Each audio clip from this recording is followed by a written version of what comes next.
الحمدللہ رب العالمین والصلاة والسلام علی رسولہ الکریم اما بعد فاعوذ باللہ من الشیطان الرجیم بسم اللہ الرحمن الرحیم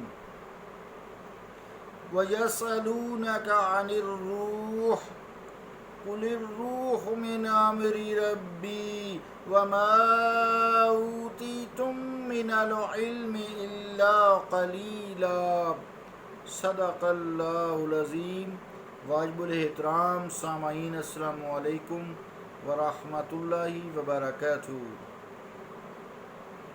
آیت کریمہ کا ترجمہ اس طرح سے ہے، اور وہ آپ سے روح کے متعلق پوچھتے ہیں، فرما دیجئے کہ روح میرے رب کا امر ہے، اور اس میں سے جو تمہیں علم عطا کیا گیا ہے مگر وہ تھوڑا ہے۔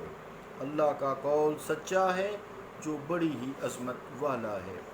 عزیزان گرامی قدر، اس تھوڑے علم میں سے جو علماء خیر، صوفی، محقق اور بزرگ لوگوں نے بیان کیا ہے، اس سے ہم استفادہ کر رہے ہیں، اور اس کے لیے نصیر الدین شاہ صاحب رحمۃ اللہ علیہ نے صوفی بزرگ حضرت مولانا سید عبداللطیف المعروف سید شاہ محی الدین ویلوری قادری رحمۃ اللہ علیہ نے جو روح کے متعلق تصریحات فرمائی ہیں، اسی پر اکتفا کیا ہے، اور ہم نے کل تک 6 روح کی تشریح میں روح کے متعلق پڑھا تھا۔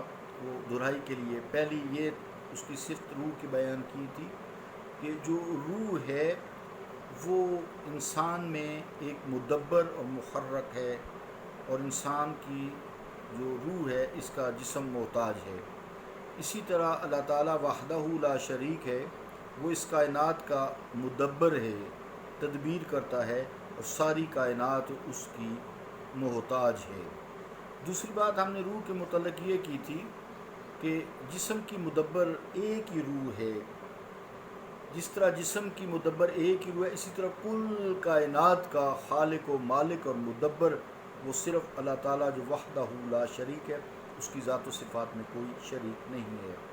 تیسری بات ہم نے یہ کی تھی کہ جسم روح کے ارادہ کے بغیر حرکت نہیں کر سکتا، اس کی حرکات و سکنات نہیں ہوتی۔ اسی طرح کائنات کی کوئی چیز بھی اللہ تعالیٰ کی مرضی، اللہ تعالیٰ کے ارادہ، اللہ تعالیٰ کی مشیت کے بغیر کچھ بھی نہیں کر سکتی۔ چوتھی بات ہم نے یہ پڑھی تھی کہ کوئی چیز جسم میں ایسی نہیں ہے جو اس کے افعال ہے کہ روح کو اس کا پہلے ہی سے علم اور شعور نہ ہو۔ اسی طرح پوری کائنات کا جتنی بھی چیزیں، ساری کائنات کی ذرہ بھر بھی کوئی شے ایسی نہیں ہے جو اللہ تعالیٰ سے مخفی ہو، نہ آسمانوں میں نہ زمینوں میں۔ پانچویں بات ہم نے یہ پڑھی تھی کہ روح جو ہے انسانی جسم کے قریب تر ہے، اسی طرح اللہ تعالیٰ بھی ہر چیز کے قریب تر ہے، جبکہ وہ مسافیت یعنی دوری نزدیکی سے اللہ تعالیٰ پاک ہے۔ چھٹی بات جو ہم نے کل یہ کی تھی کہ انسانی روح کو فنا نہیں ہے، اسی طرح اللہ تعالیٰ کی ذات و صفات کو فنا نہیں ہے، اور روح چونکہ امر ربی ہے اس لیے اس کو فنا نہیں ہے۔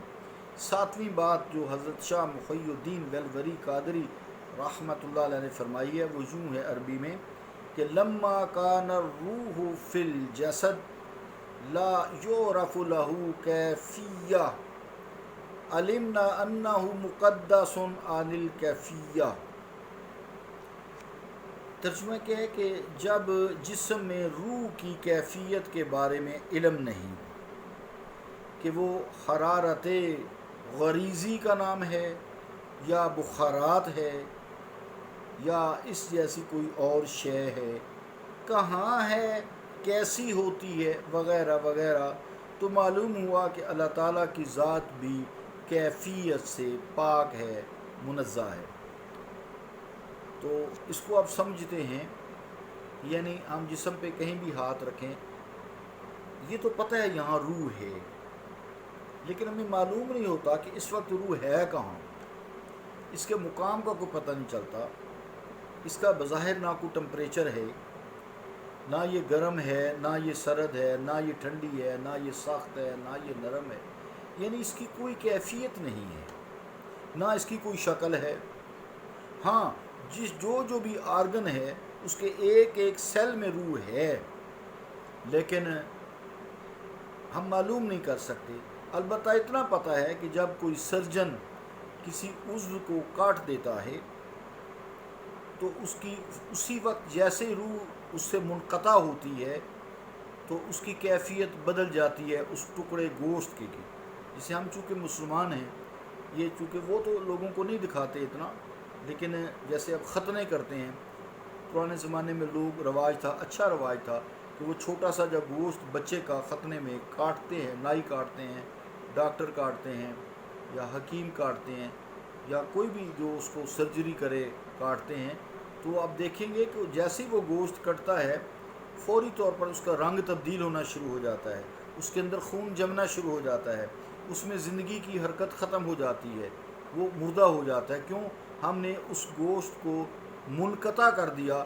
پیچھے والا جو گوشت بچ جاتا ہے وہ صحیح رہتا ہے، اس کا رنگ بھی صحیح رہتا ہے، اس کی افادیت بھی صحیح رہتی ہے، اس کا ٹمپریچر بھی باقی جسم کے ساتھ وہ مناسبت کرتا ہے، میچ کرتا ہے، وہ ٹھنڈا بھی ہو جاتا ہے۔ یہ سمجھ نہیں آتی لیکن روح کیا ہے، اس کو ہم پکڑ نہیں سکتے، اس کو ہم دبا نہیں سکتے، لیکن جب جسم کو دبایا جائے تو جسم کو درد ہوتا، جسم کو درد ہے محسوس روح کرتی ہے، جیسا کہ ہم پیچھے پڑھ آئے ہیں۔ تو معلوم ہوا کہ یہ امر ربی جو روح ہے یہ ہر قسم کی کیفیت سے پاک ہے۔ اسی سے ہم اس بات کو سمجھے ہیں کہ اللہ تعالیٰ کی ذات و صفات جو ہیں وہ بھی کیفیت سے منزہ ہیں، مبرہ ہیں، پاک ہیں، کیونکہ کیفیت جو ہے یہ کسی چیز کے موجود ہونے یا پتہ چلنے کا نام ہے۔ جس سے درد ہے، درد ایک کیفیت ہے، آپ جتنا مرضی ٹٹول لیں، اب چہرے کے تاثرات سے پہچان جائیں کہ بھی اس کو سخت درد ہو رہا ہے، لیکن وہ بھی نہیں بتا سکتے کتنا ہے، کیفیت ہے نا درد، اس کو آپ پکڑ نہیں سکتے۔ الٹرا ساؤنڈ لے آئیں، کوئی ٹیسٹ لے آئیں، اب درد کی کیفیت معلوم نہیں کر سکتے۔ اس طرح خوشی ہے، غم ہے، اسی طرح اللہ تعالیٰ کی جتنی بھی صفات ہیں، اللہ تعالیٰ کی ذات و صفات جو ہیں جتنی بھی ہیں، اس کو ہم پیمائش نہیں کر سکتے، اس کی کیفیت نہیں ہے۔ تو اللہ تعالیٰ تمام کیفیات سے پاک ہے، منزہ ہے، جس طرح روح ہے۔ تو معلوم یہ ہوا کہ اللہ تعالیٰ کسی بھی کیفیت میں نہیں ہے، نہ جسم کے لحاظ سے اور نہ ہی روح کے لحاظ سے۔ اللہ میں روح نہیں ہے، تو نہ ہی اللہ تعالیٰ کا کوئی جسم ہے، نہ کوئی اللہ تعالیٰ کی کوئی شکل ہے۔ بظاہر ویسے جمیل ہے، لیکن معلوم نہیں کر سکتے کس طرح کا جمیل ہے۔ آقا علیہ الصلوۃ والسلام نے ویسے پہچان لیا ہوگا لازم۔ وما زاغ البصر وما طغى، جب زیارت ہوئی نا تو چشم مصطفیٰ صلی اللہ علیہ وسلم نہ چندیائی نہ حد ادب سے آگے بڑھی۔ فکان قاب قوسین او ادنیٰ، پس وہ اور قریب ہوئے اور قریب ہوئے، اتنے قریب۔ ثم دنا، پیچھے سے ہیں، ثم دنا فتدلی، پس وہ قریب ہوئے اور قریب ہوئے۔ فکان قاب قوسین او ادنیٰ، یہاں تک کہ دو کمان جو اوپر نیچے رکھی ہوتی ہیں اس کے درمیان جو فاصلہ ہوتا ہے وہ اس سے بھی کم فاصلہ رہ گیا۔ بس فَأَوْحَىٰ إِلَىٰ عَبْدِهِ مَا أَوْحَىٰ، پس جو وحی کی اللہ تعالیٰ نے اپنے بندے کی طرف، برگزیدہ بندے کی طرف جو وحی کی، اللہ جانے، رسول کریم صلی اللہ علیہ وسلم جانے۔ بہر کچھ زیارت جو ہوئی ہے وہ کیا ہے کوئی معلوم نہیں۔ اللہ نے فق قرآن مجید میں کہہ دیا ہے، اللہ نور السماوات والارض، اللہ زمین و آسمان کا نور ہے۔ تو اللہ تعالیٰ معلوم یہ ہوا کہ جس طرح روح کسی کیفیت سے پاک ہے، اسی طرح اللہ تعالیٰ کی جو ذات ہے وہ کسی بھی کیفیت سے پاک ہے، اللہ کی کوئی کیفیت نہیں ہے۔ صلی اللہ تعالیٰ علی رسول خیر خلقہ محمد وعلی آلہ واصحابہ اجمعین برحمتک یا ارحم الراحمین۔